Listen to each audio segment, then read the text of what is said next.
Bonjour à toutes et à tous. Depuis mardi dernier, la France s'embrase suite à la mort du jeune Naël, 17 ans, tué par un policier à Nanterre. Pour l'économie française, c'est déjà l'heure du bilan, après les destructions massives de commerces, de transports et de lieux publics. On se souvient des émeutes de 2005, où l'ampleur des dégâts était estimée à 200 millions d'euros et à 250 millions d'euros lors du mouvement des Gilets jaunes. Sur le coût global des émeutes de la semaine dernière, on estime déjà un coût similaire aux émeutes de 2005, avec environ 200 millions d'euros pour la casse de ces derniers jours, tous secteurs confondus. Au moins une dizaine de centres commerciaux, 200 enseignes de la grande distribution, 250 débitants de tabac, 250 agences bancaires, ainsi que de nombreux commerces de mode, de vêtements de sport et d'enseignes de distribution alimentaire rapide ont été saccagés, pillés, voire entièrement brûlés depuis mardi. Au total, 1500 commerces en métropole et 400 rien qu'à Marseille auraient été pillés et vandalisés. Carrefour, Auchan, Leclerc, Aldi, Lidl, aucune grande enseigne n'est épargnée. Le groupe de lingerie Etam a pour sa part vu une dizaine de ses magasins être saccagés et a dû en réponse en fermer une centaine sur tout le territoire.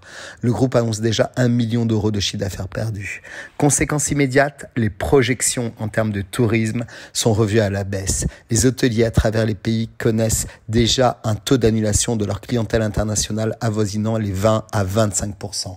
Avec à la clé des pertes à venir sur le secteur touristique, l'hôtellerie, la restauration et les commerces. Les autorités américaines ou encore britanniques ont aussi partagé leurs recommandations de sécurité qui peuvent largement dissuader plusieurs touristes à se rendre dans l'Hexagone cet été.